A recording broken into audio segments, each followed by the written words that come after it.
A'udzu billahi minasyaitonir rajim. Bismillahirrahmanirrahim. Bismillah wa bihamdihi. Assalamualaikum warahmatullahi taala wabarakatuh. Alhamdulillah. Alhamdulillahilladzi hadana li hadza wa ma kunna linahtadiya laula an hadana Allah. Wassalatu wassalamu ala asyrafil anbiya'i wal mursalin sayyidina Muhammad wa ala alihi wa sahbihi ajma'in. Allahumma ighfir li ummati sayyidina Muhammadin sallallahu alaihi wasallam wa aslih ummata sayyidina Muhammadin sallallahu alaihi wasallam wa farrij an ummati sayyidina Muhammadin sallallahu alaihi wasallam warham ummata sayyidina Muhammadin sallallahu alaihi wasallam wa alif baina qulubi ummati sayyidina Muhammadin sallallahu alaihi wasallam lima tuhibbu wa tardah waftah lana futuhal arifin bihaqqi sayyidina Muhammadin sallallahu alaihi wasallam. Subhanaka la ilma lana illa ma 'allamtana innaka antal alimul hakim.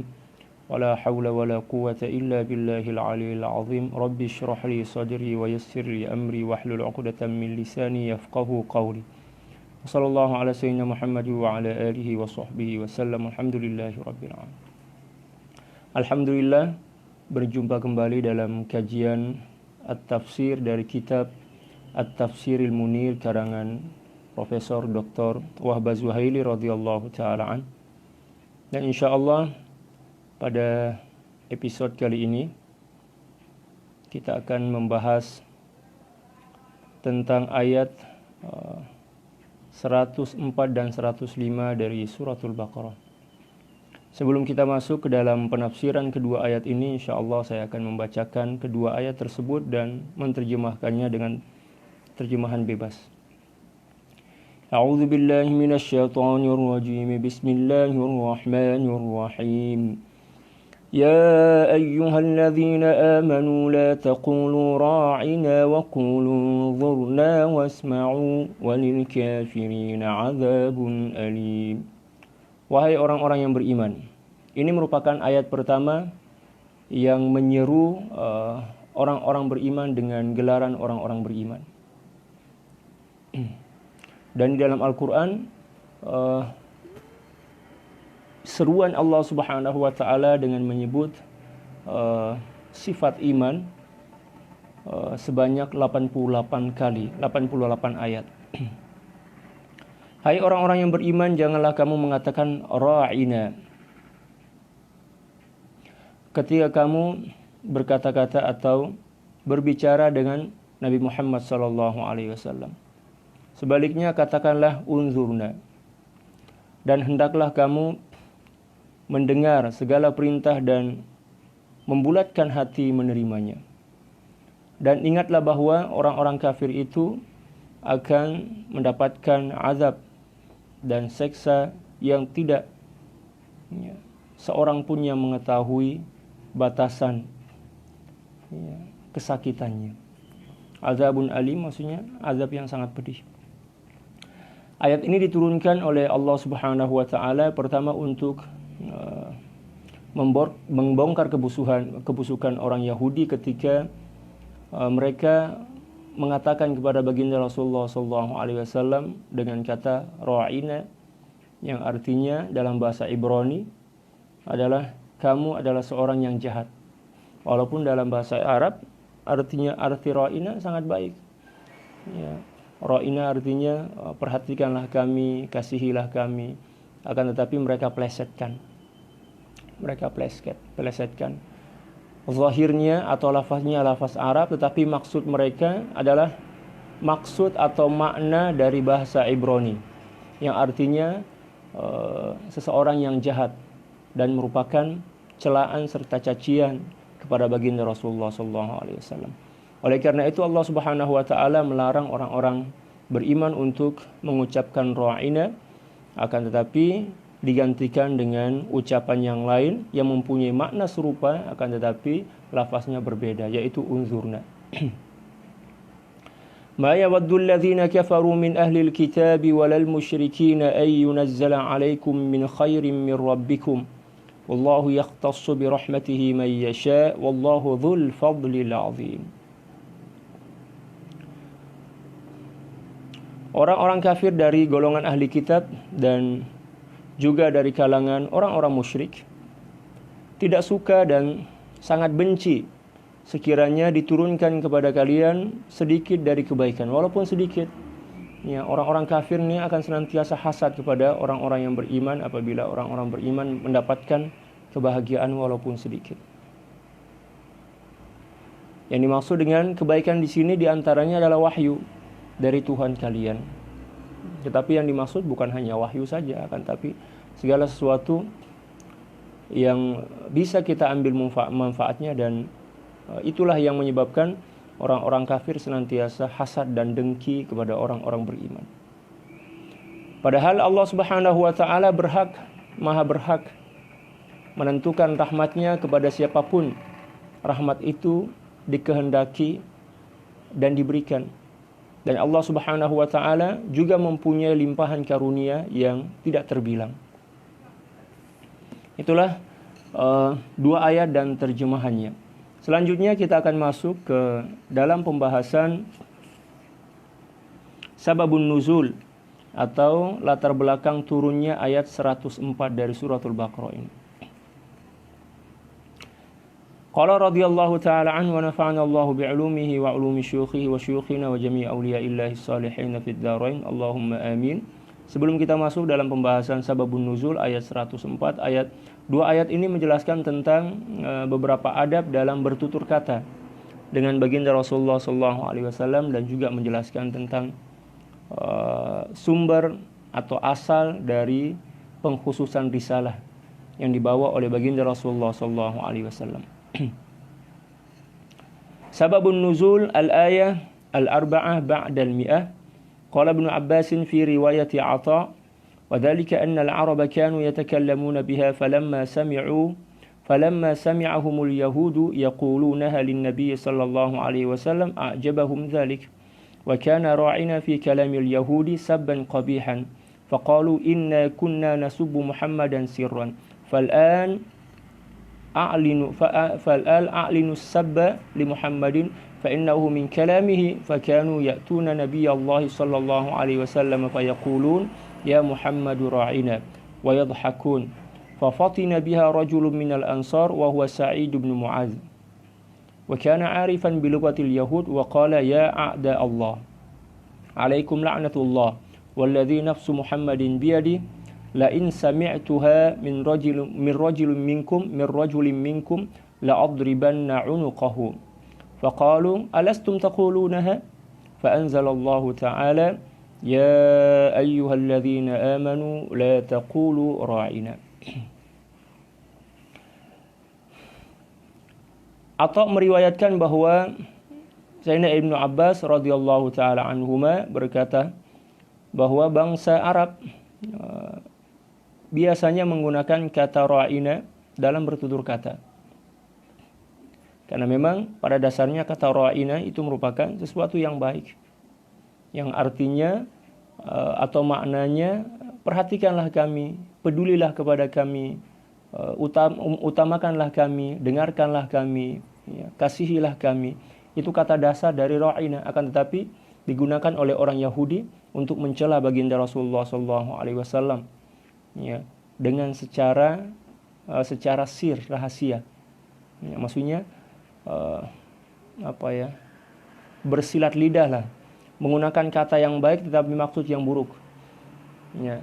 Dalam istilah para ulama, kalimatu haqqin yuridu bihal batil.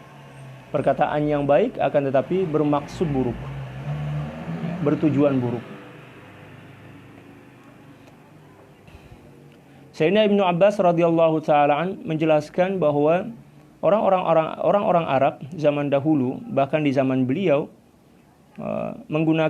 selalu menggunakan kata ra'ina dalam bertutur kata. Misalnya seorang anak kepada ibunya, ya ummi ra'ina, ya tolong kami, perhatikan kami, sayang kami, ya abana, ya abana, ya ra'ina, wahai ayah kami, perhatikan kami, sayangi kami.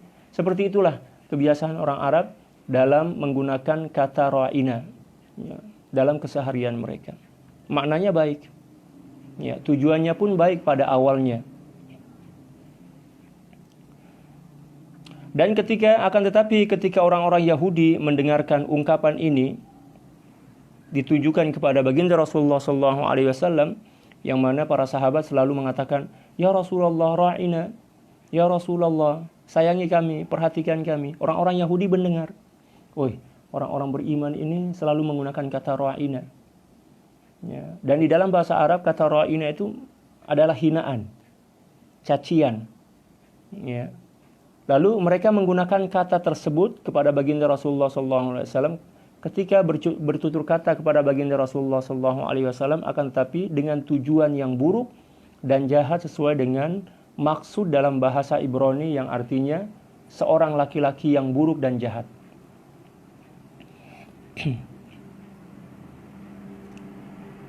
Dalam bahasa orang Yahudi, yaitu bahasa Ibrani, merupakan kata-kata makian dan serta kata-kata kotor dan keji. Lalu mereka berkata-kata sesama mereka. Ya, orang-orang Yahudi berkata sama mereka. Dulu kata mereka kepada sama mereka, kita mencaci Muhammad secara sembunyi-sembunyi atau senyap-senyap. Kini ya, kelihatannya orang Arab sendiri mencaci Muhammad. Ya, mereka menuduh bahwa para sahabat pun juga mencaci Muhammad, baginda Rasulullah SAW dengan terang-terangan ketika mereka mendengar kata ra'ina dalam bahasa Arab. Walaupun sebenarnya maknanya baik, tetapi di dalam bahasa Ibrani atau bahasa Yahudi, kata ra'ina itu memang dianggap buruk dan jahat.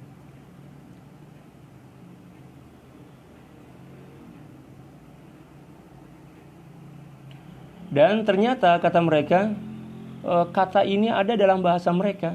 Maksudnya orang Yahudi pun baru sadar, ya, baru perasan lah kalau dalam bahasa Melayu. Ternyata kata ra'ina yang dalam makna, menurut makna atau arti bahasa Ibrani merupakan keburukan, ternyata juga ada dalam bahasa Arab, akan tetapi mempunyai makna yang baik dan mulia.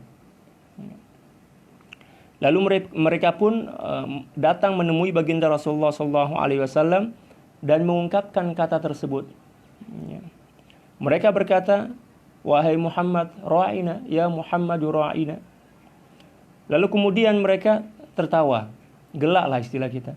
Setelah mereka mengatakan ra'ina, mereka terbahak-bahak, tertawa terbahak-bahak sebagai bentuk hinaan kepada baginda Rasulullah SAW dan tipuan.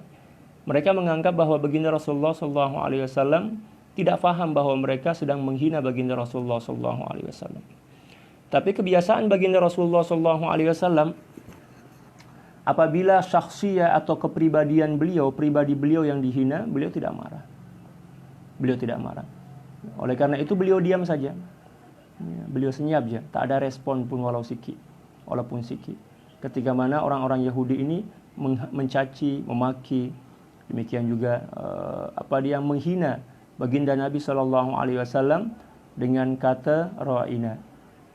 Walaupun baginda Rasulullah SAW sebenarnya faham tentang maksud tersebut, maksud kata tersebut, sebab baginda Rasulullah SAW adalah seorang nabi dan rasul yang mengetahui dan memahami seluruh jenis bahasa. Lalu mereka kemudian tertawa terbahak-bahak, dia orang gelak lah. Tengok baginda Rasulullah SAW, lalu dia orang cakap, "Ya Muhammad ra'ina." Lepas tu dia orang gelak, antara sama dia orang lah kan. Lalu baginda Rasulullah SAW senyap, dia tak ada respon pun. Ketika mana dia orang buat macam tu, tiba-tiba aja seorang lelaki daripada golongan Ansor, daripada golongan para sahabat radhiyallahu ta'ala yang bernama Sa'ad bin Mu'adz, menyadari atau sadar tentang perkataan tersebut dan juga tujuan serta maksud daripada orang-orang Yahudi mengatakannya kepada baginda Rasulullah SAW.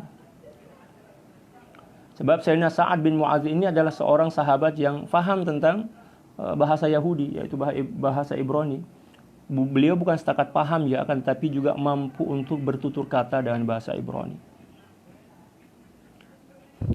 Lalu Sayyidina Sa'ad bin Mu'adz ini marah dan menghardik mereka dengan berteriak. Beliau berteriak, "Hai musuh Allah Subhanahu wa taala, wahai para musuh Allah Subhanahu wa taala, semoga Allah Subhanahu wa taala melaknat kalian."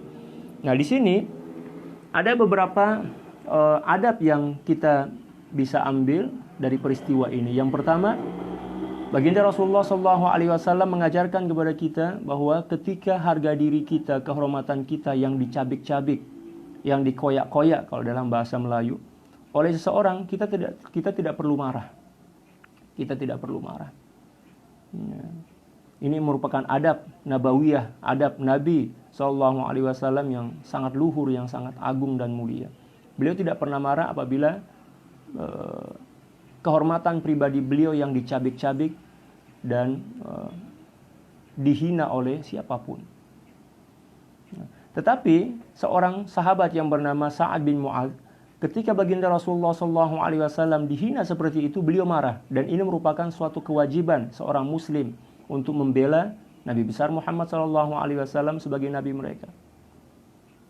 Beliau sangat marah, dan ini sesuai dengan syariat, sesuai dengan perintah Allah Subhanahu wa taala untuk memberikan pembelaan dan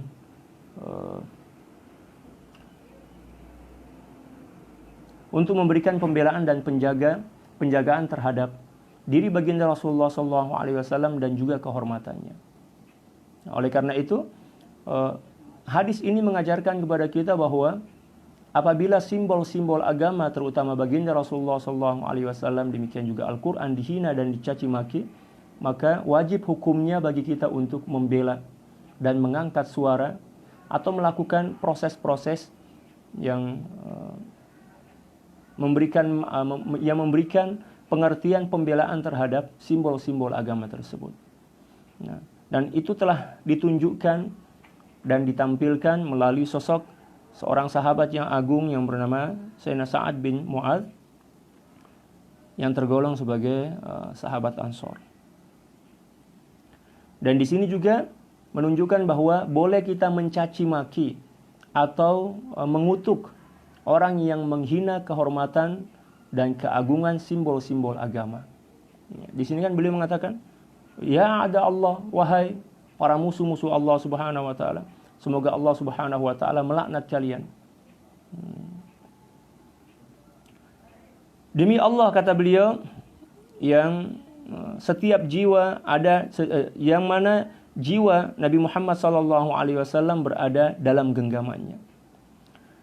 Kalau seandainya saya mendengar siapapun dari golongan kalian yang mengatakan perkataan ini lagi, pasti akan kupenggal lehernya. Nah, beliau di sini mengeluarkan satu statement yang memberikan imbauan, demikian juga memberikan peringatan kepada orang-orang Yahudi. Dengan sangat marah, dan kemarahan beliau karena Allah Subhanahu wa taala, bukan karena nafsu. Beliau mengatakan, awas, sekali lagi saya mendengar perkataan ini dari salah seorang dari kalian, maka saya akan membunuhnya, saya akan memenggal lehernya. Dan baginda Rasulullah SAW tidak marah ketika sahabat ini mengeluarkan perkataan tersebut, dan baginda Rasulullah SAW juga tidak mencegahnya. Ini menunjukkan bahwa memberikan ancaman yang keras kepada orang-orang yang menghina Nabi SAW, demikian juga menghina simbol-simbol agama, itu dibenarkan. Ya, bahkan pada saat-saat tertentu diwajibkan oleh syariat. Nah, adapun orang yang ketika simbol-simbol agama, demikian juga ketika baginda Rasulullah SAW dihina, Allah Subhanahu wa taala dicaci maki, dan mereka hanya diam saja, tidak memberikan respon, tidak memberikan tanggapan, demikian juga tidak memberikan pembelaan, maka dipastikan di dalam hatinya itu penuh dengan sifat kemunafikan. Karena seorang yang beriman kepada Allah Subhanahu wa taala dengan keimanan yang benar, hatinya sangat sensitif, sangat mudah tersentuh ketika simbol-simbol agama dan kehormatan agama Islam ini dicabik-cabik dan dinodai oleh siapapun. Adapun orang-orang munafik, ketika simbol agama dan kehormatan baginda Rasulullah SAW, demikian juga keagungan Allah Subhanahu wa taala dicabik-cabik dan juga dinodai oleh seseorang, dia akan diam saja, dan itu merupakan tanda bahwa di dalam hatinya telah bersarang sifat-sifat kemunafikan. Na'udzubillahi tsumma na'udzubillahi min dzalik. Kemudian Orang-orang Yahudi ini membela diri dan berkata, bukankah itu merupakan perkataan yang selalu kalian gunakan? Ya. Inilah cara mereka ngeles, kalau istilah bahasa kita. Mencari-cari alasan pembelaan terhadap apa yang mereka lakukan. Lalu kemudian Allah Subhanahu wa taala menurunkan ayat ini. Inilah yang menjadi latar belakang Allah Subhanahu wa taala menurunkan ayat ke-94 dari 104 dari suratul Baqarah ini. Allah Subhanahu wa taala berfirman, "Wahai orang-orang yang beriman, janganlah kamu mengatakan ra'ina." Dan semenjak itulah para sahabat dilarang oleh Allah Subhanahu wa taala untuk menggunakan kata ra'ina ketika mereka bertutur kata atau berbicara bersama baginda Rasulullah sallallahu alaihi wasallam, dan digantikan dengan kata unzurna. Ya, pandanglah kami dengan pandangan kasih sayang. Lihatlah kami dengan penglihatan cinta dan kelemah lembutan. Dan berdasarkan ayat inilah para ulama memperbolehkan atau membenarkan kita mengucapkan ya Rasulullah nazarah atau nazarah ya Rasulullah, pandanglah kami ya, dengan pandangan kasih sayang. Demikian juga lemah lembut dan cintamu, yang selalu diamalkan oleh para ulama, para aulia. Ya. Bahkan mereka telah membuat nasyid kan, khairul bariyah nazarah ilayya. Wahai baginda Rasulullah sallallahu alaihi wasallam, senantiasalah memandangku dengan pandangan kasih sayang. Ya, pandangan rahmat, pandangan cinta dan kelembutan. Berdasarkan ayat ini, inilah yang merupakan dalil para ulama, ya, demikian juga para aulia menyebut kata nazarah ketika menyebut nama baginda Rasulullah sallallahu alaihi wasallam. Walaupun baginda Rasulullah sallallahu alaihi wasallam telah meninggal dunia. Karena meninggal dunia bukan berarti seorang itu hancur dan hilang. Meninggal dunia merupakan atau kematian merupakan satu proses perpindahan antara perpindahan dari satu alam ke alam yang lain. Dan ruh itu dikekalkan oleh Allah Subhanahu wa taala selama-lamanya. Allah yang mengekalkannya. Dan yang kita khitab dan yang kita jadikan sebagai sasaran atau tujuan ucapan nazarah itu ruh beliau, bukan jasad beliau.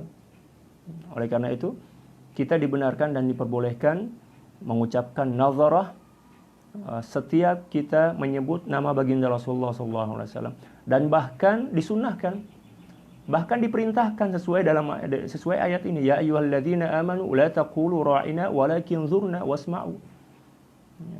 Ini bermakna bahwa mengucapkan nazarah ya Rasulullah itu adalah sesuatu yang diperintahkan oleh Allah Subhanahu wa taala melalui ayat 104 dari suratul Baqarah ini. Walaupun banyak orang-orang yang tidak paham tentang makna tersebut dan mengatakan itu merupakan salah satu bagian dari ajaran kesyirikan. Nauzubillah tsumma nauzubillah min dzalik. Orang yang mengatakan demikian adalah orang-orang yang tidak paham ya, tentang makna dan penafsiran ayat tersebut, dan mungkin mereka tidak pernah belajar tafsir dan mengkajinya di hadapan para ulama, sehingga pemahaman mereka terlalu dangkal terkait dengan perkataan tersebut.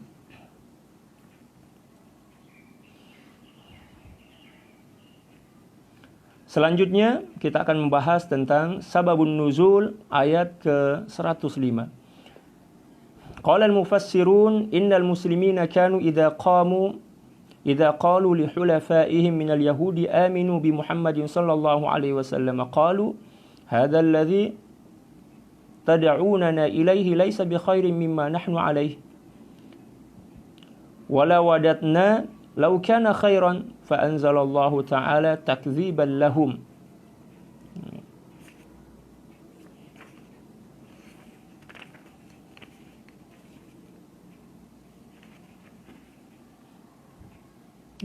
Adapun sebab turunnya ayat ke-105 di kalangan para ahli tafsir atau pakar tafsir mengatakan bahwa orang-orang Islam di zaman baginda Rasulullah sallallahu alaihi wasallam mengatakan kepada sekutu-sekutu mereka dari kalangan orang Yahudi, mereka mengajak orang-orang Yahudi itu untuk beriman kepada Allah Subhanahu wa taala. Maksudnya para sahabat di zaman itu yang mempunyai hubungan erat hubungan kekeluargaan, demikian juga persahabatan dengan orang-orang Yahudi, mereka senantiasa mengajak orang-orang Yahudi untuk beriman kepada baginda Rasulullah SAW. Akan tetapi jawaban mereka mengatakan, apa yang kalian ajak kami kepadanya itu bukanlah sesuatu yang lebih baik dibandingkan dibandingkan agama dan amalan yang saat ini kami lakukan. Mereka mengatakan agama Islam itu tidak lebih baik dibandingkan agama kami. Kitab Al-Quran itu tidak lebih baik dibandingkan kitab kami. Demikian juga Al-Quran tidak lebih baik dibandingkan Taurat kami. Itulah perkataan mereka untuk membela diri agar mereka tidak masuk Islam. Dan mereka sendirilah yang menahan dan menutupi diri untuk menerima ajakan para sahabat untuk beriman kepada baginda Rasulullah SAW. Dan mereka bukan hanya mengatakan demikian, akan tetapi sedikit menghina dan menyindir. Mereka mengatakan, ya kami berharap semoga ya, atau sekiranya dia lebih baik dibandingkan apa yang ada sekarang. Maksudnya mereka mengatakan, moga-mogalah agama kamu itu lebih baik dibandingkan apa yang ada sekarang. Mereka seakan-akan mengatakan agama kalian itu buruk dan penuh dengan kejahatan. Lalu Allah Subhanahu wa taala menurunkan ayat ke-105 ini untuk memberikan pembelaan terhadap tuduhan-tuduhan mereka kepada para sahabat, demikian juga kepada baginda Rasulullah SAW dan juga kepada Al-Quran. Selanjutnya, bagi para sahabat yang ingin menyimak dan mengikuti kajian tafsir dari bahasa Arabnya, silahkan buka jilid pertama dari kitab Tafsir Al-Munir fil Aqidati Wasyari'ati wal Manhaj, jilid yang pertama dan halaman yang ke-280. Dan para sahabat yang tidak mempunyai kitab ini karena memang harganya cukup mahal. Ya, kalau kami dulu di Mesir itu harganya berapa ya? Sudah lupa lah. Kalau di Indonesia ya lebih 1 jutaan lah. Ya, lebih 1 jutaan. Nah, sekarang gampang, mudah.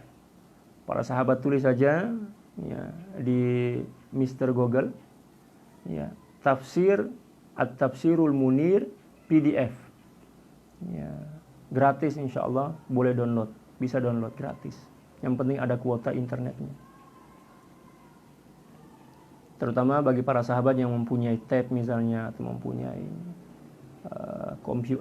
laptop, ya silahkan download lah. Murah aja. Tidak terlalu banyak mengambil kuota lah. Dan sangat bermanfaat kita membaca, mengkaji dan mempelajari tafsir ini dari kitab aslinya. Pertama untuk memperluas wawasan bahasa Arab kita, yang kedua untuk membiasakan praktikal atau praktek kaidah-kaidah nahwu, sorof kita, demikian juga ilmu-ilmu yang lain untuk pembiasaan mumarosah. Demikian juga akan lebih mempertajam pemahaman kita tentang penafsiran Al-Quran. Karena apabila kita mempelajari agama ini hanya sebatas dari kitab-kitab terjemahan atau buku-buku terjemahan, itu akan mempersempit makna dan juga membatasi makna yang diinginkan dari kitab asli tersebut. Nah, biasakan kalau bisa para sahabat sekalian membaca kitab tentang agama ini langsung dari sumbernya, yaitu kitab-kitab Arab. Jangan hanya bersandar kepada kitab terjemahan, apatah lagi kitab terjemahan itu adalah buku yang tidak diterjemahkan atau yang diterjemahkan oleh seorang yang tidak mempunyai keahlian dan kepakaran di bidang bahasa Arab dan juga di bidang ilmu pengetahuan di bidang ilmu yang sedang diterjemahkan. Dan lebih parah dari itu apabila mereka menerjemahkan bukan dari kitab aslinya, akan tetapi dari terjemahan yang lain, misalnya dari terjemahan bahasa Inggris misalnya atau bahasa-bahasa lain. Itu akan semakin memperhancur dan akan akan menyesatkan makna aslinya. Oleh sebab itu kita mencoba untuk belajar kembali, merujuk kepada kitab-kitab Arabnya, kitab-kitab aslinya. Tujuannya agar kita semakin faham, tujuannya agar kita semakin semangat untuk belajar. Nah, para sahabat bisa buka halaman 280. At-tafsir wal bayan. Khataballahu al-mu'minina fi hadhihi al-ayah fi sya'ni musyriki fi sya'ni musyrikin bainahum wa bainal yahud. Muwajjihan lahum ila ma huwa al-amthal fi ikhtiyari al-lafzi alladhi yabda'u bihi al-kalamu ma'an nabiy sallallahu alaihi wasallam. فكانوا يقولون إذا ألقى عليهم شيئا من العلم راعنا سمعك أي اسمع لنا ما نريد أن نسألك عنه ونراجعك القول لنفهم عنك. وكانت الكلمة راعنا عند اليهود كلمة سب قبيح من الرعونة. الله أكبر. فكانوا يخاطبون بها النبي صلى الله عليه وسلم قاصدين معنى السب والشتم. وأصله في العبرانية راعيون أي شرير. فنهى الله المؤمنين عن هذه الكلمة وأمرهم بكلمة تماثلها في المعنى وتختلف في اللفظ وهي انظرنا التي تفيد معنى الإنذار والإمهال كما تفيد معنى المراقبة التي تستفاد من النظر بالعين. وإجمال المعنى أقبل علينا وانظر إلينا. واسمعوا أيها المؤمنون القرآن سماع قبول وتدبر وإمعان. وللكافرين ومنهم اليهود عذاب مؤلم شديد. وفيه إشارة إلى أن ما صدر منهم من سوء أدب في خطاب النبي صلى الله عليه وسلم كفر. لأن من يصف النبي صلى الله عليه وسلم بأنه شرير فقد أنكر نبوته. فهذا أدب للمؤمنين وتشنيع على اليهود. Kita mencoba untuk masuk ke penafsiran dari dua ayat tadi. Di sini Sayyidi Profesor Dr. Wahbah Zuhaili radhiyallahu taala mengulas bahwa Allah Subhanahu wa taala mengkhitab atau mengarahkan firman Allah Subhanahu wa taala dalam ayat ini kepada orang-orang yang beriman.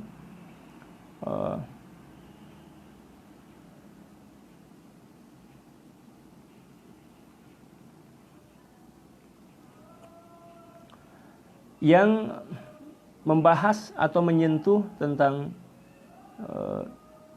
seseorang yang mereka dengan orang Yahudi, maksudnya mereka yang mempunyai hubungan dengan orang Yahudi. Ya.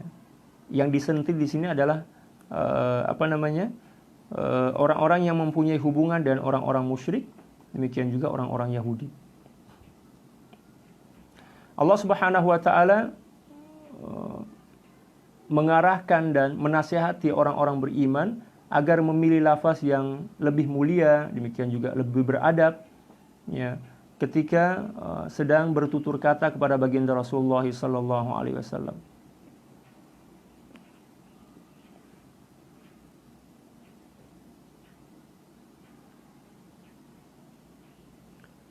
Dan ketika baginda Rasulullah sallallahu alaihi wasallam memulai menyampaikan nasihat kepada mereka, kepada orang-orang Yahudi, maka mereka mengatakan ra'ina.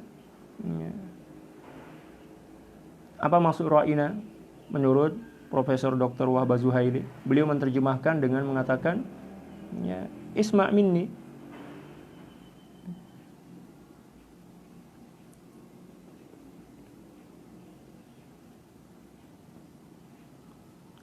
Isma' lana ma nuridu an nas'aluka anhu.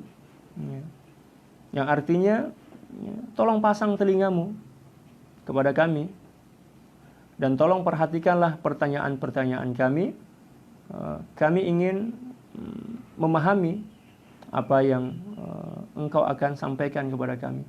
Dan ungkapan ini merupakan suatu penghinaan dan juga pemaksaan terhadap baginda Rasulullah SAW, seolah-olah mereka menuntut agar mereka lebih banyak mendengar dari apa yang mereka sampaikan dibandingkan Mereka berharap agar baginda Rasulullah SAW lebih banyak mendengar dibandingkan menyampaikan ajaran-ajaran Islam kepada mereka. Dan ini merupakan satu di antara tanda betapa gerahnya mereka, betapa bencinya mereka, dan betapa sakitnya hati dan jiwa mereka ketika baginda Rasulullah SAW memberikan nasihat kepada mereka.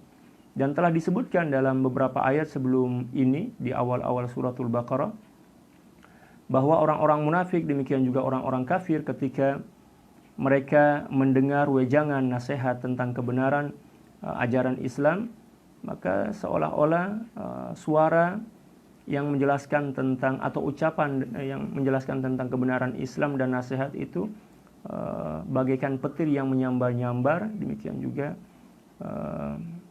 bagaikan sesuatu yang bisa menghancurkan dan melukai hati mereka. Itu disebabkan karena sifat munafik dan kekufuran yang terselubung dalam jiwa mereka. Dan kata ra'ina di kalangan orang Yahudi adalah merupakan satu kata yang memberikan pengertian cacian yang sangat buruk. Ya. Dan berasal dari kata ra'un yang artinya kebodohan, kedunguan lah istilah kita. Mereka mengatakannya kepada baginda Rasulullah SAW dengan tujuan untuk mencaci dan memaki. Tetapi mereka plesetkan ra'ina. Ya. Dan kata ini merupakan kata yang kalau dalam bahasa Ibraninya atau dalam bahasa Yahudi ra'yun, yang artinya orang yang sangat jahat, orang yang sangat buruk, syarir, orang yang sangat buruk. Lalu Allah Subhanahu wa taala kemudian melarang orang-orang beriman untuk menggunakan kata tersebut dalam bertutur kata bersama baginda Rasulullah SAW, dan memerintahkan mereka untuk menggunakan kata lain ya, yang mempunyai makna yang serupa walaupun lafaznya berbeda, yaitu unzurna, yang memberikan pengertian pandanglah dan berikanlah kesempatan kepada kami, seperti itu. Dan kata ini juga mempunyai pengertian memberikan perhatian melalui pandangan mata. Ya, dan secara umum mempunyai pengertian meminta kepada baginda Rasulullah SAW untuk memandang kepada mereka. Ya, tentunya bukan hanya dengan pandangan mata saja, akan tetapi dengan pandangan hati, pandangan kasih sayang, cinta, dan belas kasih. Nah, oleh sebab itu kita disunahkan untuk selalu mengamalkan perintah ini. Ya Rasulullah nazara, ya Rasulullah nazara. Itu kan biasa kita dengar dari para ulama kita. Dan itu merupakan sesuatu yang lumrah biasa dilakukan oleh para ulama, dilakukan oleh para sahabat, dan memang merupakan perintah dari baginda Rasulullah SAW. Akan tetapi di akhir zaman ini ungkapan atau ucapan ya Rasulullah nazara telah dikritik oleh orang-orang yang tidak seberapa paham tentang ajaran agama. Mereka menganggap bahwa mengatakan nazarah ya Rasulullah atau ya Rasulullah nazarah itu merupakan bentuk kesyirikan. Bentuk kesyirikannya di mana? Coba, kalau kita mengatakan kepada sahabat kita, kepada ibu kita, Bu, tolong lihat saya dengan pandangan kasih sayang. Ibu, tolong pandang saya dengan pandangan kasih sayang. Ya, tolong pandang saya dengan pandangan cinta ya, dan doa. Apakah itu dianggap sebagai syirik? Ya. Masih banyak lagi masyarakat kita yang kurang paham tentang arti syirik yang sebenarnya. Syirik itu seperti ini. Secara ringkas saja, secara singkat. Syirik itu adalah menyembah sesuatu selain dari Allah Subhanahu wa taala, dengan meyakini bahwa sesuatu yang kita sembah selain dari Allah Subhanahu wa taala itu mempunyai unsur-unsur dan sifat-sifat ketuhanan. Nah, itu definisinya. Dari definisi ini kita paham bahwa orang yang mengatakan unzurna ya Rasulullah atau nazar ya Rasulullah bukanlah suatu kesyirikan, karena seseorang itu tidak menyembah baginda Rasulullah Demikian juga tidak meyakini bahwa baginda Rasulullah SAW mempunyai sifat-sifat dan unsur-unsur ketuhanan. Bahkan kita meyakini bahwa baginda Rasulullah SAW adalah seorang nabi, seorang manusia, amdun, soleh, manusia yang baik, manusia yang mulia, bukan sebagai Tuhan. Nah, inilah yang perlu kita perbaiki dalam memahami makna syirik. Syirik itu saya ulang kembali karena ini masih banyak masyarakat kita, bahkan bukan hanya masyarakat awam. Banyak di antara ustadz-ustadz kita, ya, tapi saya tidak perlu sebut nama karena terlalu banyak saya sering mendengar, yang salah memaknai kata syirik. Syirik itu, saya ulang kembali, syirik adalah menyembah sesuatu selain dari Allah Subhanahu wa Ta'ala dan meyakini sesuatu yang disembah selain dari Allah Subhanahu wa Ta'ala itu mempunyai unsur-unsur dan sifat-sifat ketuhanan. Apabila seluruh makna kandungan dari definisi tadi ya, ada pada seseorang ketika melakukan penghormatan atau penyembahan terhadap sesuatu dalam keadaan sadar, barulah seseorang itu bisa dikatakan syirik kepada Allah Subhanahu wa Ta'ala. Saya ulang kembali, syirik adalah menyembah sesuatu selain dari Allah Subhanahu wa Ta'ala dalam keadaan sadar dan meyakini sesuatu yang disembah selain dari Allah Subhanahu wa Ta'ala dalam keadaan sadar itu mempunyai unsur-unsur dan sifat-sifat ketuhanan. Nah, berdasarkan definisi ini, kalau seandainya kita melihat seseorang yang sedang kelihatannya secara zahir lahiriahnya tunduk kepada patung, apakah boleh kita langsung menuduhnya sebagai seorang yang musyrik? Oh, tidak boleh, hukumnya haram. Karena sifat syirik itu ada dalam hati. Syirik itu adalah keyakinan dalam hati. Syirik itu merupakan aktivitas hati. Maka kita perlu klarifikasi, perlu bertanya kepadanya. Kita tanya, wahai saudaraku, saya tadi melihatmu seakan-akan menyembah kepada patung ini. Apakah benar kamu melakukannya dalam keadaan sadar? Kalau dia mengatakan, iya saya sadar. Lalu kita bertanya, apakah kamu menyembahnya dengan meyakini bahwa patung ini mempunyai sifat-sifat dan unsur-unsur ketuhanan? Bisa memberikan mudarat dan manfaat, bisa memberikan rezeki, bisa memberikan kekuatan. Kalau dia mengatakan, oh tidak, saya hanya memberikan penghormatan saya mengaguminya sebagai patung. Oh, berarti dia tidak syirik, akan tetapi hanya sebatas fasik saja. Hanya sebatas fasik. Oleh karena itu, jangan gampang-gampang dan mudah-mudah menuduh seseorang dengan tuduhan-tuduhan yang menyebabkan kita akan menyesal di hadapan Allah Subhanahu wa Ta'ala. Karena pertanggungjawaban terhadap tuduhan kita itu akan diminta oleh Allah Subhanahu wa Ta'ala. Allah Subhanahu wa Ta'ala akan bertanya kepada setiap orang yang menuduh orang lain, baik itu dengan tuduhan kesyirikan, demikian juga kekafiran. Allah Subhanahu wa Ta'ala akan bertanya, wahai fulan, kesini kamu. Kamu di dunia dulu menuduh si fulan sebagai seorang yang musyrik. Apa kamu telah mengetahui dan yakin bahwa dia musyrik? Kalau si penuduh tadi mengatakan, iya saya yakin. Buktinya apa? Buktinya, ya, saya melihat dia menyembah berhala. Ya. Apakah sebatas itu saja buktinya? Misalnya Allah Subhanahu wa Ta'ala bertanya, lalu dia mengatakan, iya sebatas itu saja. Maka Allah Subhanahu wa Ta'ala akan memanggil orang yang dituduh tadi dan bertanya, wahai fulan, benarkah kamu menyembah berhala di dunia dulu? Dia akan mengatakan, oh tidak. Ya, buktinya kamu tidak menyembah apa? Ya, saya tidak meyakini bahwa berhala itu mempunyai sifat-sifat ketuhanan.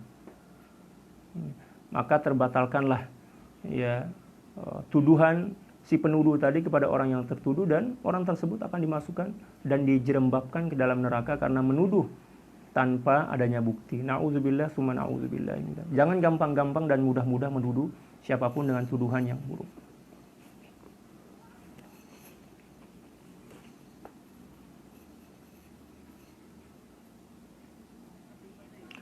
Nah, kita kembali kepada pembahasan unzurna, seperti yang telah dijelaskan oleh para ulama dalam kitab-kitab mereka, bahwa mengucapkan ya Rasulullah nazara atau unzurna, unzur ilayya misalnya, itu adalah sesuatu yang memang diperintahkan. Ya, coba kita lihat zahir ayatnya, ya ayyuhalladzina amanu la taqulu ra'ina walakin zurna. Ya kan? Ya ayyuhalladzina amanu la taqulu ra'ina wa qulu zurna. Wa qulu zurna. Allah Subhanahu wa Ta'ala memerintahkan kita untuk mengucapkan unzurna ya Rasulullah.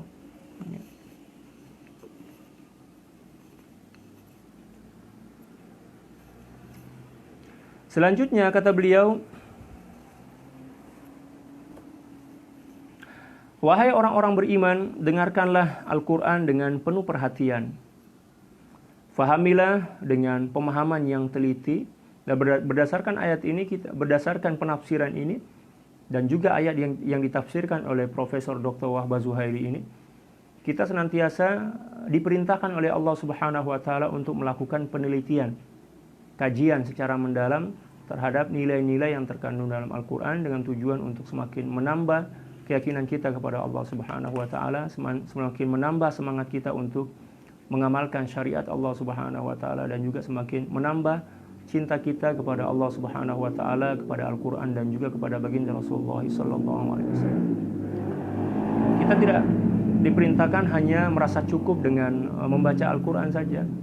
Walaupun memang membaca Al-Quran itu sudah dianggap sebagai ibadah, akan tetapi agar bacaan Quran kita semakin bernilai di sisi Allah Subhanahu wa taala, alangkah lebih baik dan sempurnanya apabila kita sertai dengan memahami makna dan kandungannya, memikirkan dan mentadaburi isi kandungannya, dan insya Allah akan semakin menambah selera dan semangat kita untuk membaca Al-Quran. Allah Subhanahu wa taala mencoba untuk merangsang fikiran kita dalam menyelami dan mentadaburi Al-Quran. Dalam surah An-Nisa juz yang kelima, Allah Subhanahu wa taala berfirman, afala yatadabbaruna al-Quran? Tidakkah mereka mentadaburi Al-Quran? Ayat ini merupakan ayat yang memberikan motivasi kepada kita agar tidak sebatas membaca Al-Quran tanpa memahami dan menyelami kandungan dan maknanya, akan tetapi kita diperintahkan untuk memperbanyak bacaan Al-Quran dan juga memperbanyak renungan kita, tadabbur kita, penelitian atau kajian kita terhadap makna dan kandungan Al-Quran. Saya tidak mengingkari dan menafikan perintah untuk membacanya, tetap kita membacanya. Membaca Al-Quran itu merupakan sesuatu yang sangat mulia. Bahkan baginda Rasulullah SAW bersabda dalam satu hadis memberikan motivasi kepada kita. Beliau bersabda, Iqra'ul Quran fa innahu ya'ti yaumal qiyamati syafi'an li ashabi. Perbanyaklah kalian membaca Al-Quran, karena sungguhnya Al-Quran itu akan datang memberikan syafaat kepada siapapun yang membacanya. Ya, demikian juga di beberapa hadis yang lain, diantaranya hadis yang memberikan motivasi kepada kita untuk membaca Al-Quran. Ketika baginda Rasulullah SAW menceritakan bahwa pahala dan kemuliaan membaca Al-Quran itu tidak terhitung per ayat atau per surah, akan tetapi dihitung sesuai dengan jumlah huruf. Ya. Setiap huruf mendapatkan 10 pahala, penghapusan 10 dosa, dan pengangkatan 10 derajat. Itu di luar bulan Ramadan, apatah lagi di dalam bulan Ramadan. Oleh sebab itu, baginda Rasulullah SAW menjelaskan bahwa bulan Ramadan ini adalah syahrul Quran. Ya. Bulan yang memberikan peluang kepada kita untuk bisa mengambil manfaat dan kebaikan melalui bacaan Al-Quran, memperbanyak bacaan Al-Quran. Wahai orang-orang yang beriman, dengarkanlah Al-Quran dengan sepenuh perhatian. Dan ini merupakan perintah yang memang sudah ada dalam Al-Quran. Allah Subhanahu wa taala berfirman dalam suratul A'raf, فَإِذَا قُرِئَ الْقُرْآنُ فَاسْتَمِعُوا لَهُ وَأَنصِتُوا لَعَلَّكُمْ تُرْحَمُونَ. فَإِذَا قُرِئَ الْقُرْآنُ, dan apabila Al-Quran dibacakan, baik dibacakan melalui seorang yang masih hidup ataupun melalui rekaman, ataupun melalui rekaman. Fa'idha quri'al Qur'anu fastami'u lah, dengarkanlah dengan seksama. Wa ansitu, dan diamlah. Diam dengan tujuan untuk merenungi, untuk menghayati. Fastami'u lahu wa ansitu, ya, la'allakum turhamun, agar kalian mendapatkan rahmat, agar kalian dirahmati oleh Allah Subhanahu wa taala.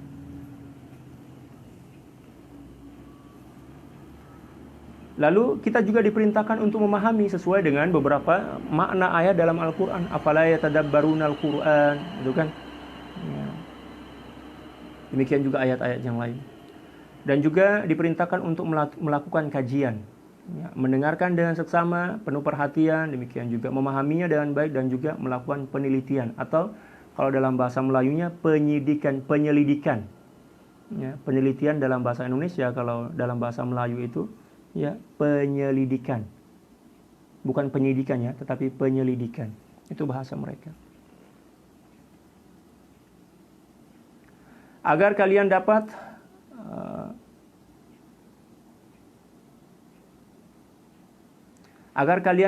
memahami dan memaknai sasaran dan tujuan ayat tersebut diturunkan. Itulah tujuan kita mendengarkan dengan seksama, memperhatikan, melakukan kajian, agar kita benar-benar paham tentang apa tujuan dan sasaran diturunkannya suatu ayat. Sehingga dengan demikian kita akan paham tentang isi kandungan Al-Quran tersebut yang menyebabkan kita semakin mencintai Al-Quran. Adapun membaca-baca biasa walaupun sudah dianggap sebagai ibadah, akan tapi tidak cukup untuk membangkitkan rasa semakin cintanya kita kepada Al-Quran. Dan ketika orang-orang kafir dan demikian juga orang-orang Yahudi melakukan pelanggaran, demikian juga penghinaan terhadap Al-Quran, mereka telah disediakan oleh Allah Subhanahu wa taala azab yang sangat pedih, yang sangat menyakitkan. Dan rasa pedih dan sakitnya siksaan itu tidak bisa kita gambarkan dengan apapun juga. Karena itu merupakan rasa yang hanya bisa difahami oleh orang-orang yang merasainya. Na'udzubillah tsumma na'udzubillah min dzalik. Dan ayat di atas memberikan isyarat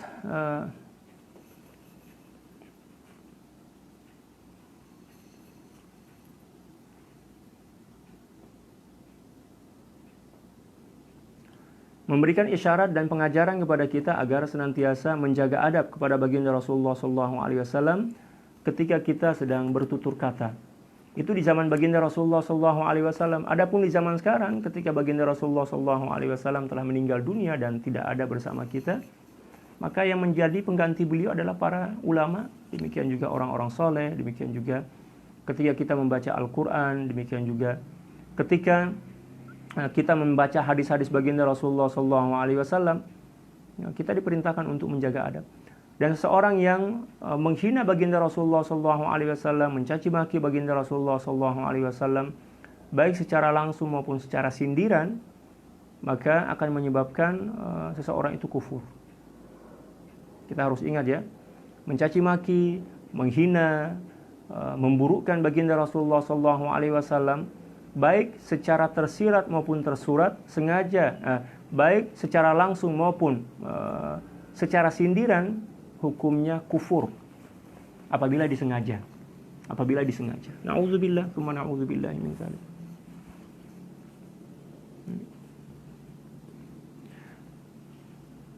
Apa alasannya? Apa sebabnya? Ini karena barang siapa yang menyakiti atau menyifatkan baginda Rasulullah SAW dengan sifat yang tidak layak, contohnya adalah sifat jahat misalnya, maka itu bermakna bahwa dia telah mengingkari kenabian baginda Rasulullah SAW.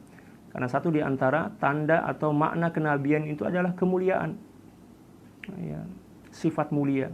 Dan ketika seorang menuduh baginda Rasulullah SAW atau menisbahkan sifat buruk kepada beliau, berarti seorang itu telah mengintikos. Intikos artinya merendahkan dan mencaci baginda Rasulullah SAW, yang menyebabkan seorang dianggap sebagai kafir. Na'udzubillah.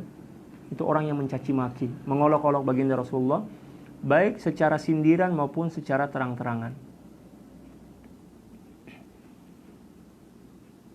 Dengan demikian, ayat di atas tadi menunjukkan contoh adab dan sopan santun yang harus senantiasa dipegang teguh oleh orang-orang beriman ketika berinteraksi dengan baginda Rasulullah SAW di saat beliau masih hidup, ataupun berinteraksi kepada para pewaris baginda Rasulullah SAW ketika baginda Rasulullah SAW telah wafat, dari golongan para ulama, demikian juga para aulia. Kita diwajibkan untuk menjaga hubungan kita, demikian juga menjaga adab kita kepada mereka.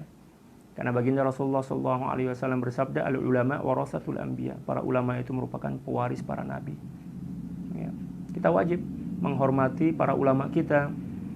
Tidak boleh kita caci maki, tidak boleh kita hina, walaupun mungkin mereka mempunyai berbagai macam keburukan dan kekurangan. tetapi yang perlu kita pandang itu adalah sisi positifnya, bukan sisi negatifnya.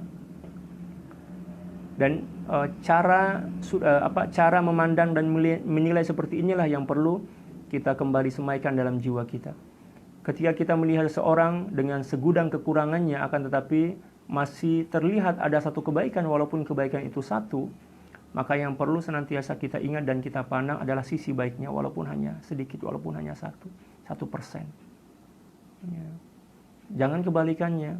Ada seorang yang mempunyai kebaikan yang banyak, hanya mempunyai keburukan sedikit saja yang kelihatan. Tiba-tiba saja ketika kita melihat keburukan itu 180 derajat, kita berpaling dari penilaian yang objektif, yang pada awalnya kita menilainya sebagai orang yang baik, tapi kita berubah menilainya dengan penilaian yang buruk dan sangat jahat. Dan yang senantiasa kita ingat-ingat adalah keburukannya. Itu merupakan cara-cara orang Yahudi dalam menilai seseorang. Na'udzubillah. Perlu saya ingatkan kembali, itu merupakan cara-cara orang Yahudi dalam menilai seseorang. Adapun adab Islam yang diajarkan oleh baginda Rasulullah SAW, yang perlu menjadi pusat perhatian dan penilaian kita adalah sisi baik, ya, dari seseorang walaupun sedikit. Jangan dari sisi gelapnya, jangan dari sisi buruknya. Karena tidak ada manusia yang sempurna kecuali para nabi dan rasul. Dan apabila kita terbiasa untuk menilai dan hanya memandang sisi buruk seseorang, maka Allah Subhanahu wa taala juga akan mengirim seseorang yang akan senantiasa hanya memandang dan menilai sisi buruk kita. Dan itu sangat menyakitkan bagi diri kita. Sebagai balasan dari Allah Subhanahu wa taala. Ya, kalau dalam Al-Quran diistilahkan dengan jaza'u wifaqa, balasan yang setimpal. Balasan yang setimpal. Demikian juga dalam hadis yang lain baginda Rasulullah SAW bersabda, kama tadinu tudan. Sebagaimana kamu melakukan sesuatu kepada orang lain, maka balasannya pun akan serupa, akan setimpal. Jangan kita sibuk untuk mencari-cari keburukan orang lain. Kalau seandainya kita mau sibuk untuk menilai seseorang, maka carilah nilai-nilai positif dan nilailah dengan penilaian yang objektif, jangan subjektif. Itulah yang diajarkan oleh baginda Rasulullah, terutama ulama-ulama kita sekarang yang ada di Indonesia, demikian juga di tempat-tempat lain. Jangan karena perbedaan pilihan ketika pilpres misalnya, atau perbedaan partai, perbedaan organisasi, itu kita jadikan sebagai alasan untuk menutup seluruh kebaikan orang tersebut dan hanya memandang kepada keburukan dan kekurangannya. Dan itu merupakan cara menilai yang telah diwariskan oleh orang-orang Yahudi. Itu merupakan cara orang Yahudi dalam menilai dan memandang seseorang. Na'udzubillah, tsumma na'udzubillah.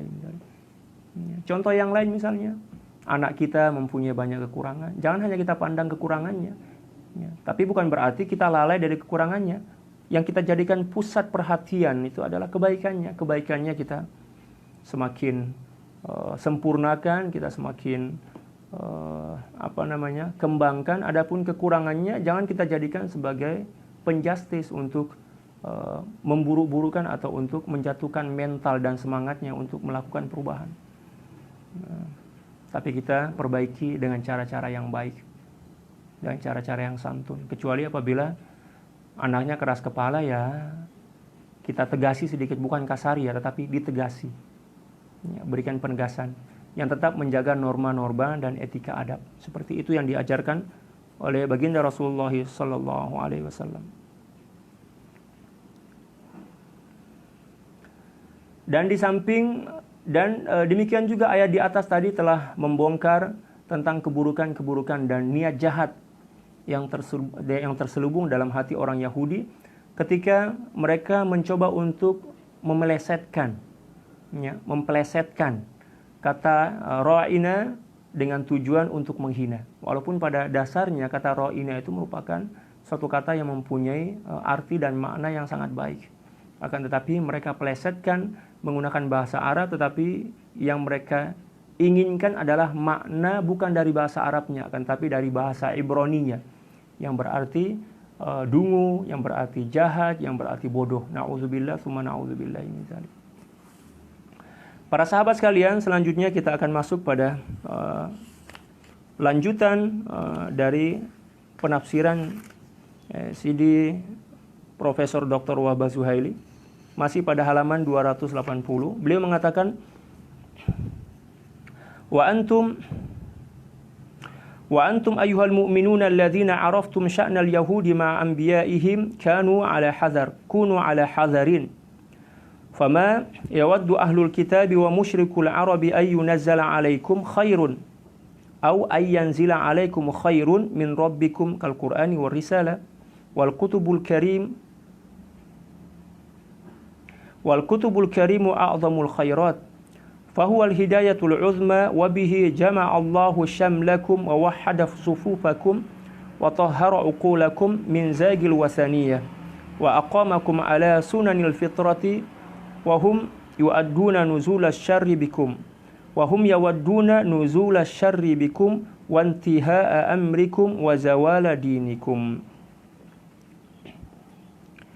Wa hasadal hasidu la yamna'u ni'amallah wallahu al-alimul qadirul hakimu yaqtassu bin nubuwati war rahmati wal khairi may yasha'u min ibadi. Allahu yaj'alu haitsu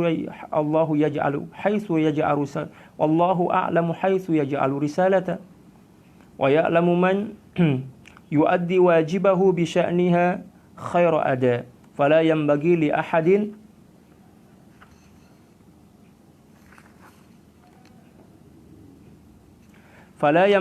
ahadin ay yahsuda ahadan ala khairin asabahu wa fadlin utihi min indi rabbih fallahu wahdahu sahibul fadli al-azim. Wahai orang-orang yang beriman, setelah kamu sadar dan mengetahui tentang kejahatan, demikian juga sifat-sifat buruk orang-orang Yahudi terhadap nabi-nabi mereka, maka kalian harus senantiasa waspada. Kita diperintahkan untuk senantiasa waspada dari keburukan dan kejahatan orang Yahudi, karena orang Yahudi senantiasa mencari celah atau mencari laluan kalau dalam bahasa Melayu untuk menghancurkan kita, untuk memfitnah kita, untuk menjelek-jelekkan kita, untuk menyingkirkan kita. Bahkan bukan hanya sebatas itu saja, akan tetapi untuk membunuh kita. Orang-orang kafir seperti itu. Orang kafir seperti itu, terutama orang-orang Yahudi. Maka melalui ayat ini kita diajarkan untuk senantiasa menciptakan kewaspadaan pada diri kita, tetapi bukan berarti kita diperbolehkan untuk senantiasa berburuk sangka kepada orang lain. Berburuk sangka dengan waspada itu sesuatu yang berbeda ya, walaupun perbedaannya tipis lah. Perbedaannya tipis. Perbedaannya tipis antara waspada dan buruk sangka. Kewaspadaan itu penting, tetapi buruk sangka itu buruk. Buruk sangka itu adalah sesuatu yang sangat jelek dan jahat.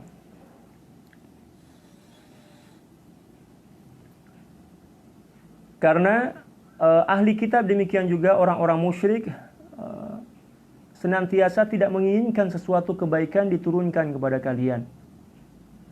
Contohnya Al-Quran, demikian juga kerasulan yang diturunkan atau diutus oleh Allah Subhanahu wa taala, diberikan oleh Allah Subhanahu wa taala kepada bukan orang-orang Yahudi, yang mereka menyebabkan mereka hasad, iri dan dengki. Dan ingatlah bahwa kitab Allah Subhanahu wa taala adalah kebaikan yang paling sempurna. Al-Qur'an itu merupakan himpunan dari seluruh kebaikan yang paling sempurna. Demikian juga Al-Qur'an merupakan hidayah yang paling tinggi dan paling agung. Melalui agama ini Allah Subhanahu wa taala telah mengumpulkan atau melalui Al-Qur'an ini Allah Subhanahu wa taala telah mengumpulkan dan menghimpun atau menyatu padukan kekuatan kalian.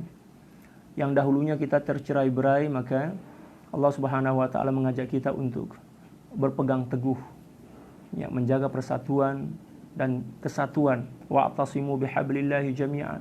Demikian juga dalam ayat yang lain, innamal mu'minuna ikhwah, kita dipersaudarakan oleh Allah Subhanahu wa taala dalam bingkai persaudaraan satu agama.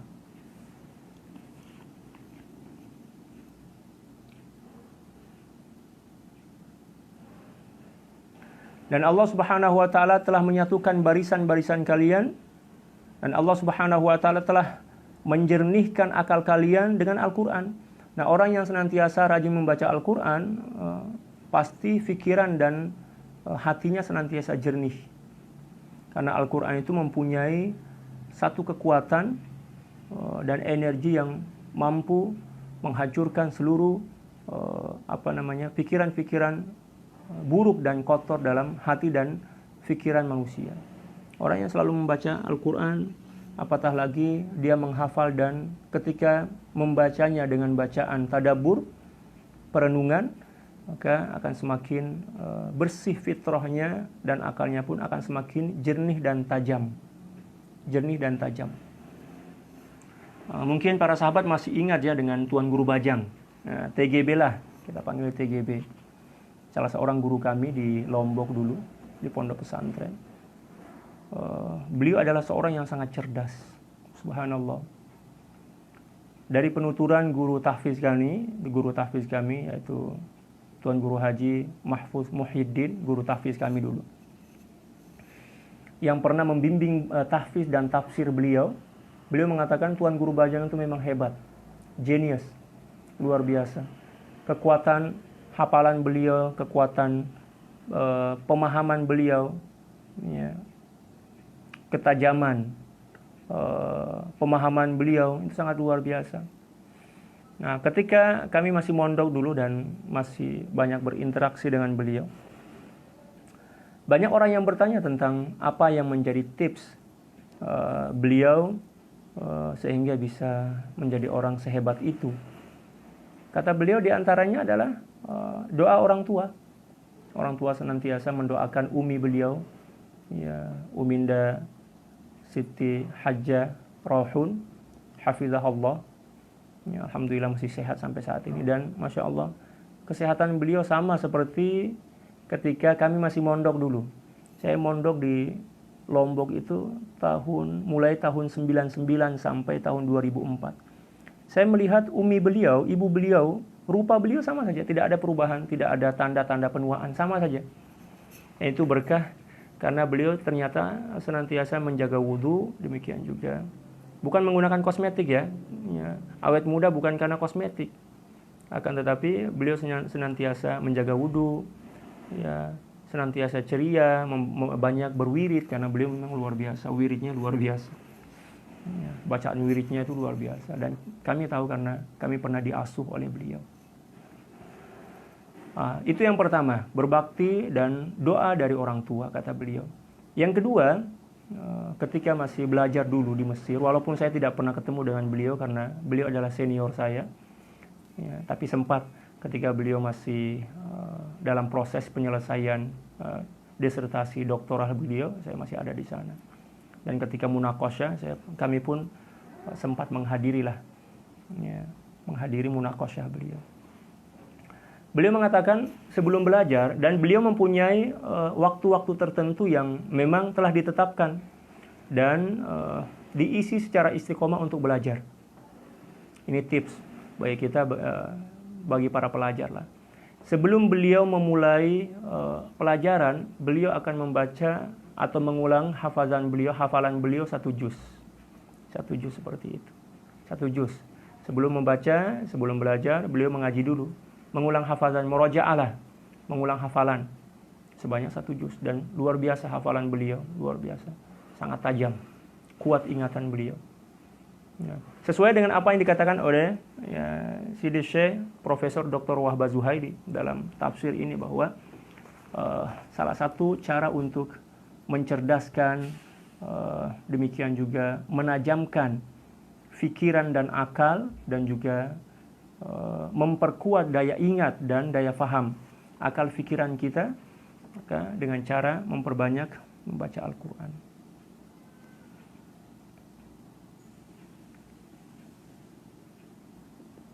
Sampai mana tadi? Dah bingung lah.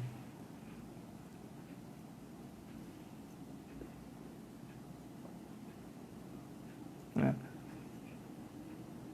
demikian juga membaca Al-Quran itu akan semakin melunturkan dan mengikis pikiran-pikiran jahat dalam jiwa, terutama pikiran-pikiran tentang kekufuran, tentang maksiat, tentang sesuatu yang buruk lah, seperti secara umum. Biasalah kita manusia kan, Sama saja laki-laki dan perempuan sama saja, tidak ada perbedaan. Tidak ada perbedaan dari sisi pikiran kotor. Yang berbeda itu ya mungkin tingkatannya lah. Ada yang mungkin ya pikiran kotornya dalam setiap hari dalam kehidupannya mungkin 5%. Ada yang 100%, ada yang 100% lah. Ada yang 50%. Dan untuk mengikis dan melunturkan kecenderungan untuk berpikir kotor dan fikir kufur, ya, keburukan, ya, dengan cara memperbanyak membaca Al-Quran. Untuk mentaskil, taskil maknanya membersihkan, mengkilapkan. Taskil itu artinya mengkilapkan cermin hati kita. Seperti juga yang telah dijelaskan oleh Ibnul Jauzi bahwa satu di antara cara untuk mentaskil mir'atil qalb, ya, mencerahkan, mencemerlapkan, mengkilapkan cermin hati kita adalah membaca Al-Quran dan juga membaca salawat kepada baginda Rasulullah Sallallahu Alaihi Wasallam. Dan juga Al-Quran mengajarkan kepada kita untuk senantiasa membudayakan diri dengan budaya-budaya kesucian, ya, fitrah kesucian. Adapun orang-orang kafir dan orang-orang Yahudi, ketika mereka menyindir baginda Rasulullah SAW dengan sindiran yang keji. Allah. Nah, selanjutnya di sini tafsir ini menjelaskan tentang beberapa keburukan orang-orang Yahudi. Di antaranya adalah tentang sifat hasad. Demikian juga dendam kusumat orang-orang Yahudi kepada orang-orang Islam, kepada kaum muslimin. Dendam kusumat dan demikian juga sifat dengki tidak dapat menahan dan menghalang nikmat Allah Subhanahu wa taala.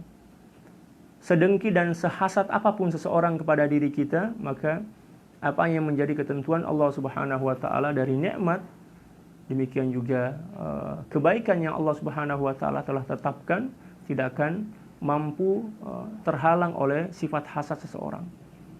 Demikian juga ketika kita hasad kepada seseorang, maka sifat hasad itu tidak akan mampu untuk menghalangi sampainya nikmat tersebut kepada mereka. Oleh karena itu, tidak ada untungnya kita mempunyai sifat hasad. Bahkan sifat hasad inilah yang akan menghancurkan dan membakar kebaikan-kebaikan yang telah kita lakukan. Baginda Rasulullah SAW bersabda, kama qala sallallahu alaihi wasallam, iyyakum wal hasad fa innal hasad ya ya'kulul hasanat kama ta'kulun narul hatab. Waspadalah dan hati-hatilah kalian dengan sifat hasad, karena sesungguhnya sifat hasad akan menghancurkan dan membakar seluruh kebaikan-kebaikan kalian, seperti mana api melalap dan membakar, ya, kayu yang sangat kering. Dan kata beliau, Allah Subhanahu wa taala Maha mengetahui, Maha berkuasa dan Maha bijaksana. Allah memperuntukkan atau membingkiskan nubuah, demikian juga rahmat dan kebaikan khusus kepada siapa saja yang diinginkan dan dikehendaki oleh Allah Subhanahu wa taala tanpa ada paksaan dari makhluk. Allah Subhanahu wa taala berfirman, Allahu a'lamu haitsu yaj'alu risalata. Dan Allah Subhanahu wa taala Maha mengetahui tentang kepada siapakah risalah atau wahyu itu diberikan. Ya. Adapun mereka beranggapan bahwa wahyu dan kenabian itu hanya patut dan pantas atau layak diberikan kepada golongan mereka, dan ini merupakan suatu kebodohan dan kedunguan. Karena Allah Subhanahu wa taala akan menetapkan sesuatu sesuai dan kehendak dan apa yang menjadi penilaian terbaik menurut Allah Subhanahu wa taala. Jadi itu bukan urusan kita. Terserah Allah lah. Allah ingin mengutus nabi dari orang Yahudi, ya silahkan. Mengutus nabi dari orang Inggris misalnya, atau orang Jawa, orang Sunda, orang Bugis, ya itu urusan Allah. Ngapain kita ikut campur? Itu hak mutlak, absolut bagi Allah Subhanahu wa taala.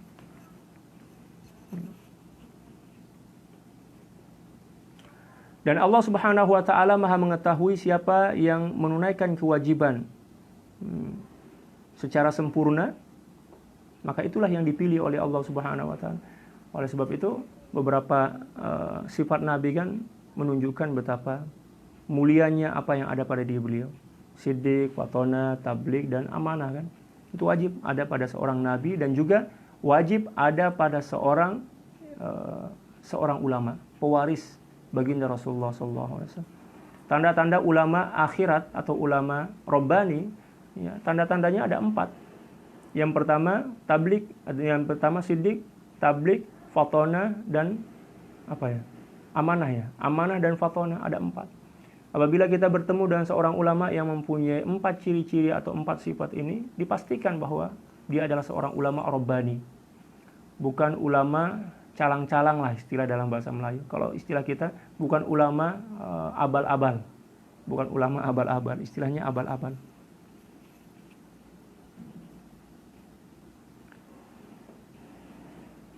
Dan tidak perlu sesiapapun bersifat atau bersikap dengki terhadap orang yang telah mendapatkan kebaikan dan kemuliaan dari Allah Subhanahu wa taala. Hanya Allah lah yang maha berkuasa secara mutlak untuk memberikan karunia-Nya yang tidak terhingga kepada siapapun yang Allah Subhanahu wa taala kehendaki. Jadi kita tidak perlu merasa kecewa dan hasad, iri, dengki kepada orang lain. Selanjutnya kita berpindah ke halaman 281 dari kitab At-Tafsirul Munir ini. Sebenarnya pembahasan tentang ayat ini masih panjang, tetapi kita ringkas saja. Kita membaca satu muka surat lagi, satu halaman lagi. Fiqhul hayati awil ahkam hatanil ayatani tadhkurani syai'an min jahalat al-yahudi wa qabaihihim kama sabaqa wal maqsudu nahyul muslimina ala mithli af'ali yahud wa tarsikhu aqidatihim bi anna masdar al-khairi war rahmati wa ikhtiyari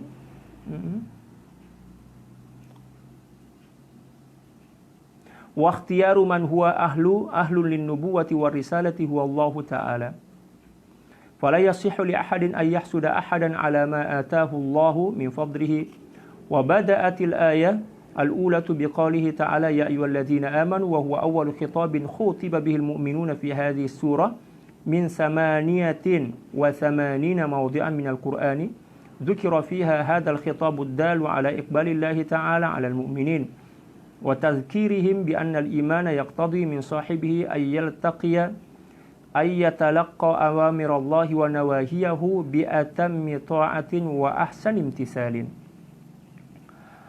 وموضوع هذا الأدب الجميل هو أن يتجنب المؤمن في مخاطبة النبي صلى الله عليه وسلم ما قد يوهم الانتقاص أو الاستهزاء ومنعا من الاستغلال الأعداء واستعمال لفظ أو غيرها وقد كان اليهود يعنون بكلمة راعنا السب والشتم ويخاطبون بها النبي صلى الله عليه وسلم ويضحكون فيما بينهم فقال لهم سعد بن معاذ وكان يعرف لغتهم عليكم لعنة الله والذي نفسي بيده لئن سمعتها من رجل منكم يقولونها لرسول الله صلى الله عليه وسلم لأضربن عنقه وفي تعبير وللكافرين عذاب أليم إيماء إلى أن ما صدر من اليهود من سوء الأدب في خطابه صلى الله عليه وسلم كفر لا شك فيه ولأن من يصف النبي صلى الله عليه وسلم بأنه شرير أو شرير فقد أنكر نبوته ومن فعل ذلك فقد كفر. Itulah fikul apa dia tajuk dia tadi. Ya, fikul haya awil ahkam, beberapa pedoman dan pengajaran atau nasihat atau beberapa poin yang bisa kita ambil dari dua ayat tadi.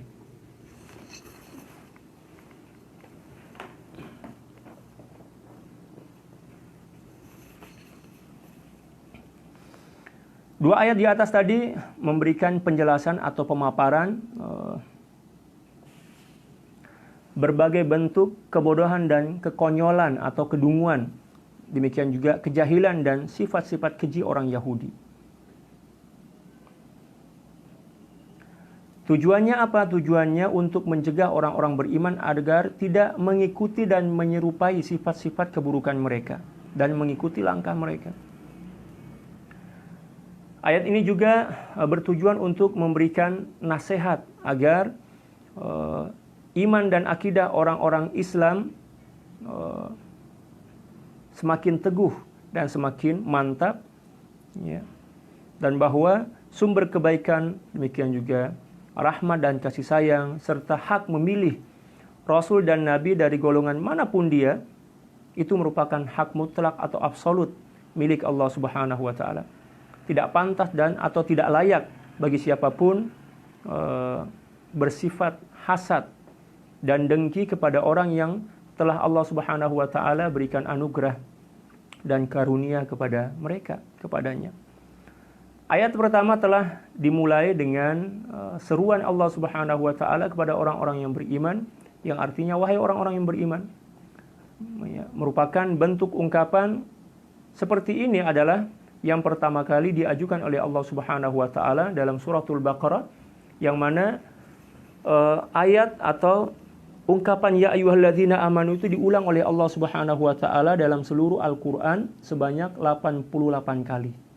Allah Subhanahu wa Ta'ala memanggil orang-orang beriman dengan gelaran iman, dengan memanggil gelaran iman mereka. Wahai orang-orang yang beriman, sebanyak 88 kali dalam Al-Qur'an.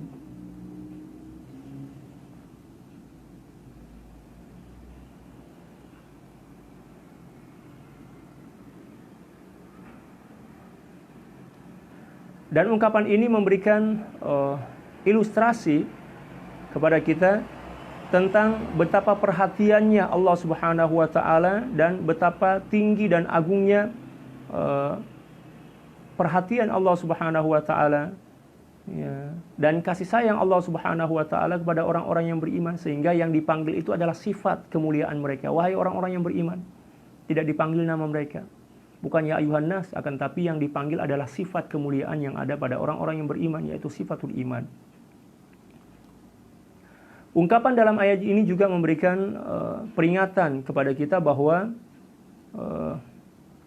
keimanan yang telah bersarang dalam jiwa kita seharusnya mendorong kita untuk semakin patuh, semakin tunduk, demikian juga semakin sempurna dalam menunaikan perintah-perintah Allah Subhanahu wa Ta'ala dan menjaga jarak dari apapun yang dilarang oleh Allah Subhanahu wa Ta'ala.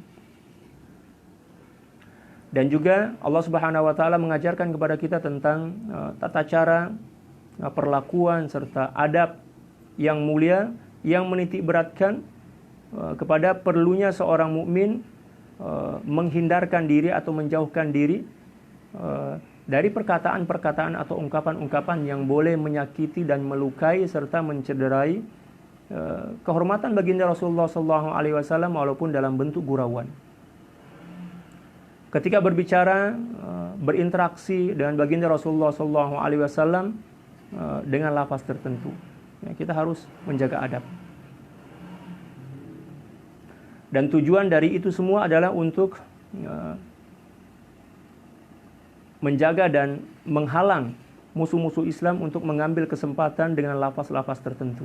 Jadi ketika kita ingin berbicara, ini para sahabat ya, bercerita tentang para sahabat. Para sahabat diperintahkan untuk memilih diksi, kalau dalam bahasa Indonesia diksi, pilihan-pilihan kata yang akan diungkapkan kepada baginda Rasulullah SAW agar tidak ada peluang bagi orang-orang Yahudi dan musuh-musuh Islam untuk menggunakan kata-kata tersebut sebagai kata-kata plesetan untuk menghina baginda Rasulullah SAW dalam bentuk sindiran.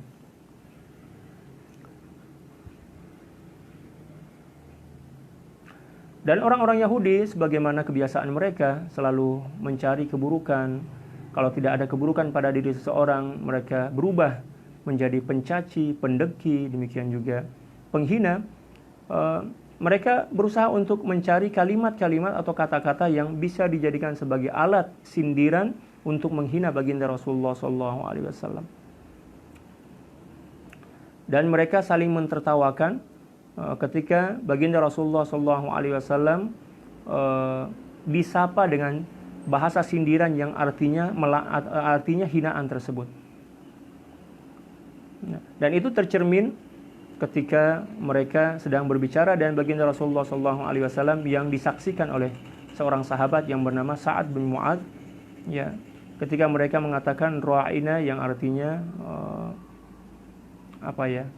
engkau adalah orang yang buruk, orang yang jahat.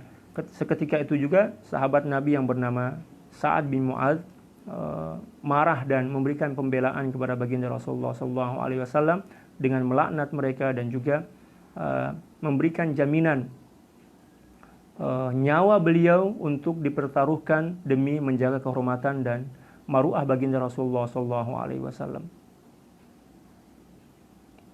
Dalam ungkapan dalam satu ayat, dalam penghujung dari ayat 104, Allah Subhanahu wa taala berfirman, orang-orang kafir itu adalah orang yang senantiasa mendapatkan atau memperoleh siksa yang sangat pedih.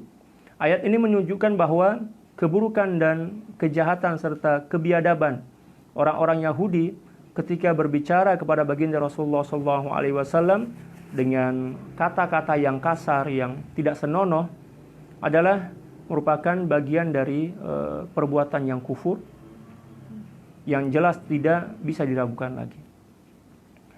Ini karena sungguhnya barang siapa yang mensifati baginda Rasulullah SAW dengan sifat jahat atau sifat yang rendah, sifat yang jelek, maka berarti dia telah mengingkari kenabian baginda Rasulullah SAW, dan orang yang melakukan perkataan tersebut, yang menyampaikan perkataan tersebut, maka telah resmi dianggap sebagai seorang yang kafir. Ya.